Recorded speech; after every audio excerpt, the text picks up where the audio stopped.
host of the Gridiron.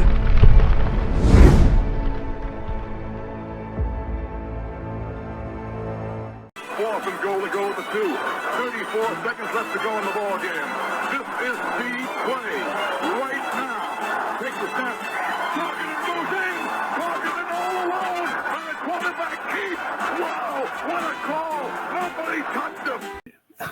That means that, hey, Joe Schoen had to speak. And he spoke I believe it was, the day before.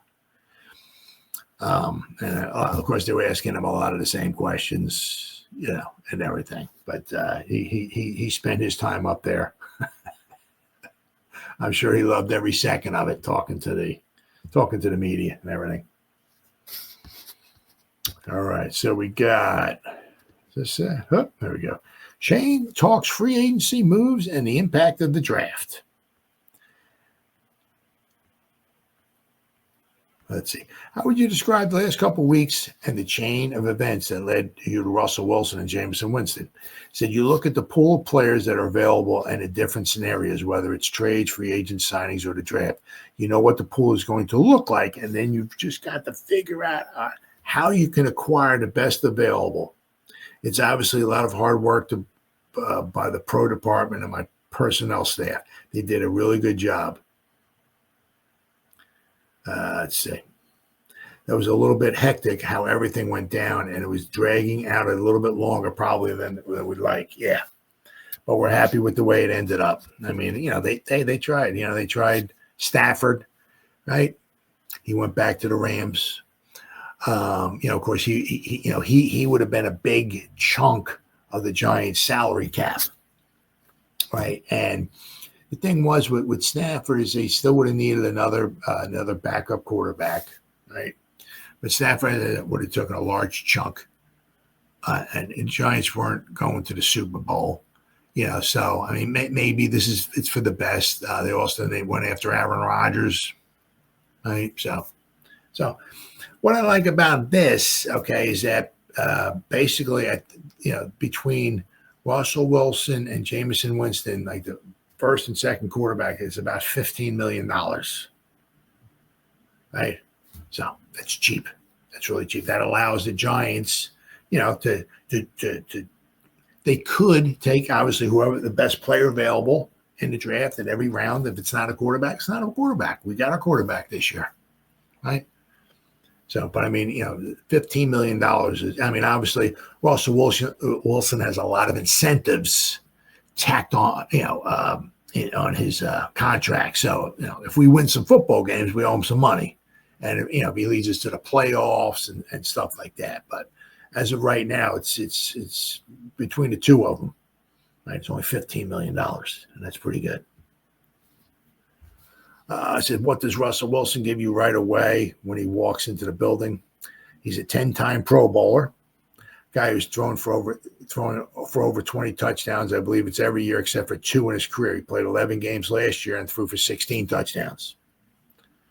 So, and his 16 touchdowns, I think it was like 5 interceptions, something like that, a very minuscule number, So the production, he knows what it looks like. He knows how to win, leadership. Just excited to have a guy in the building with as many skins on the wall as he has at the quarterback position. And let's not forget, right? Gotta move my legs. Sorry, buddy.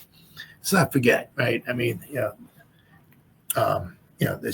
won one Super Bowl, right? If it wasn't for the stupidest play call in Super Bowl / maybe ever history, right? He should have 2 Super Bowl. I mean, if it got beast mode in the backfield and he's just running over guys and they can't stop him, I don't know. Stupid play call. Shane, Wilson said he is looking to lead the team in every way. Is it as much of that as it is on field production, or do you know not to separate the two? It's a combination of both. Players know players, and he's done it at a high level for a long time. That's where you start. Sometimes it's hard to lead if your production on the field doesn't match it. Again, he's got the skins on the wall. He's had a lot of success in the league. He won a Super Bowl. Should be 2 Super Bowls. Then they talk about he clearly did his homework. I'm sure you listened to his introductory press conference, he listed names up and down the roster on both sides of the ball. I mean, he mentioned, he rattled off a lot of Giants when he was talking, a lot of Giants. When you're playing the quarterback position, your best chance for success is being surrounded by weapons and being able to stay on your feet. He obviously did his homework on not just the receivers, but the offensive line, because he mentioned a lot of guys on the offensive line. But yeah, his knowledge of the league is very good. The fact that he is aware of some of our young players that played very well last year and who he'll be working with, all those things were important to him when he ultimately made the decision to come to New York.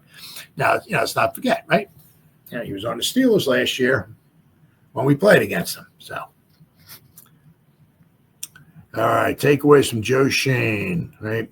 Giants have been running their offseason on parallel tracks with regard to multiple quarterback scenarios and negotiations, some of which were happening with numerous players at the same time. In terms of what General Manager Joe Schoen wanted to accomplish on the defensive side of the ball, that quest in free agency came from a somewhat different angle. The Giants are not thinking Band-Aids or temporary fixes, mind you, but rather building something sustainable. I tell you, once again, I don't know. We could go. I mean, I drank the Kool-Aid last year. I'm like, man, we're going to win at least 8-9 games last year. Man, come on. We're the Giants. We got this, baby. And then we win 3 games, So I'm not saying, but the secondary is pretty nice. Pretty nice. I mean, Newman and Holland, 2 very good safeties, right? I mean, he drafted Phillips, 3rd round. The guy can stay healthy. Very good slot corner. Then we got Adebo, right? Let's see if this lights a fire under Banks's butt. If it doesn't, right, we could have a win-win, whatever. I mean, if you want to call it, right? If Hunter falls / and we take him at pick 3, because if Banks don't work out, well, guess what? I guess we have Mr. Hunter. There you go. You can be the other cornerback, right? So, I mean, but the secondary is very nice. We have 2 very good edge rushers, young edge rush, right? We have one of the best defensive / maybe the best defensive tackle in all of football. He's not a young pup anymore. This will be his 7th season, okay? Not that he's, crashing and burning or nothing, but this is his 7th season, okay? That's why I would love to see us get somebody to put next to him who can really help him out. And I don't mean, go to McDonald's and pick something from the value meal. I'll take a double cheeseburger for $1, please. No. Creative Solutions. What's up, buddy? So, get. But I mean, that secondary is pretty good. I really like that secondary. So the Giants added Jevon Holland and cornerback Paulson Adebo, pair of top-of-the-market signings that upgrade a secondary within a defense of which co-owner John Mara now famously said that the day after the 3-win campaign, and this is true, I'm tired of watching teams go up and down the field on us. It's embarrassing, it really is. Shane was quick to point on Monday morning at the NFL annual meeting that the Giants believe they built a core ready for success for the foreseeable future. That begins with Dexter Lawrence and Brian Burns. Yet a weakness on the back end could emerge as a potential strength with Adebo, Tay Banks, and Drew Phillips at cornerback, and the tandem of Holland and Newman at safety.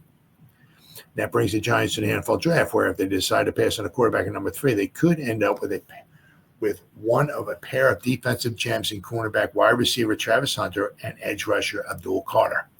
So you're looking at quite possibly, right, if they do pass on a quarterback, if there is one there at 3, because you don't even know. They are guaranteed that either Hunter or Carter will be there. So they are guaranteed that quite possibly they will be adding a defensive gem to this defense, right? So, and make the defense obviously even a little bit stronger. Right. I personally, I'm a little kind of, I'm up in the air. I mean, because you can never have too many edge rushers. So to get Carter in there, be like, ooh, yeah, baby. But then you think about Hunter. It's like, Guy's good on the offense, and he's good on the defense. That doesn't mean he's going to be playing 150 plays a game. Doesn't mean that, right? But you don't even know where. They'll put him in a cornerback most of the time, and they'll put 20 plays on offense for him. If we go 4 wide, just say 4 wide, Hunter's in there. So you don't know. But it's I'm kind of up in the air. I'm very excited at possibly getting Carter, but I'm also very about with Hunter too. Because what Hunter, I said, is offense and defense. He gives you another weapon on offense, and he gives you a good corner, a solid cornerback, especially if Banks doesn't work out, right? Or that too. Like if the other team goes 4 wide, well, now you got Phillips, you can put Banks in there, Adebo, and you can put Hunter. You'd have 4 cornerbacks to match up with their 4 wide receivers, right? So, all right, there we go. Let's see. Shane insisted the Giants are set up where they don't have to take a quarterback either at number 3 or at all. Okay. There's no question they will select one if it matches up, if it's the right value, but the team has given itself options. Here are the other takeaways from Shane's interview session with Coach Brian Daboll set to meet the media, which was today. So they asked him about quarterback at number 3. The Giants have given themselves options. They will still have private workouts with Cam Ward and Shedeur Sanders. They've also spent time with Jackson Dart last week at his Ole Miss Pro Day. And Daboll has strong connections with Jalen Milroe, obviously, at Alabama. And this is true, too. And it just goes to show you, Nick Saban, right? Smart dude, right? And we saw this on Hard Knocks, right? If you remember about Hard Knocks last year, right? Who can forget Daboll's declaration on draft day that what Nick Saban said, who was Jalen Milroe's former coach, right? Told Daboll that 2 players to consider at number 6. He said 2 players were headache players. Always, these 2 guys, always, and he hit the nail right on the head, always gave Alabama a problem.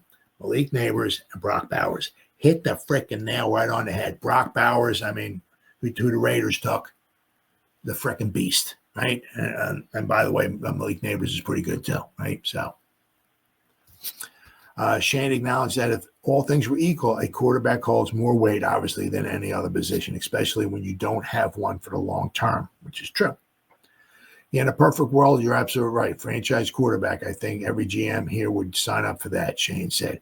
You got to go through, and they've got to check all the boxes, and there's got to be one there, but it can't be a reach. And this one here too. This is talking about with Shane, right? They're talking about with Mr. Holland. Okay, that just goes back to every time you talk to somebody, right? Every time anything, right? It's stuff that doesn't go away. You treat a dude rude one time, that might stick in the dude's head. You disrespect somebody, they might remember. You treat somebody fairly, they might remember. This, so things, So Jevon Holland, he had a draft history, a story. Shane says pre-draft visits and evaluations have a long-term impact for teams, echoing sentiments he has made previously. Said one of those that came into play this year. Shane was involved in scouting Jevon Holland, when he was in Buffalo. Actually, he still has a Zoom recording with him from back then on his phone. I think the Giants and the people that they brought in and the people that they have a desire to breed excellence, Holland said after signing a 3-year, $45.3 million deal. I think this environment is something that will allow me to be that, to grow. I absolutely think there's plenty of room left to grow. Nowhere near my peak. I think the Giants have the exact environment I need and the personnel I need to be able to reach those new heights, and as well as lead a group of men and also create a winning culture. And the Giants have a history of winning culture. I feel like it was the right choice for me. So, I mean, it's why it's always, you never know. You don't want to burn bridges in the NFL because, when you're looking for that one quality superstar / free agent, whatever, maybe to come sign for your team. If you disrespected them for whatever, whatever, 10 years ago, in college, or in a Zoom meeting or something like that, right? They might remember that. But if you showed them some kindness and respect and all and everything, they might remember that, right? So but all things to consider, I think Shane's done a very good job so far with this defense. I said we're want us to get. We're going to talk about tackles a little bit later in our program here, right? But I feel bad for those guys. Unfortunately, having to talk to the media, but once again, it's all part of the job.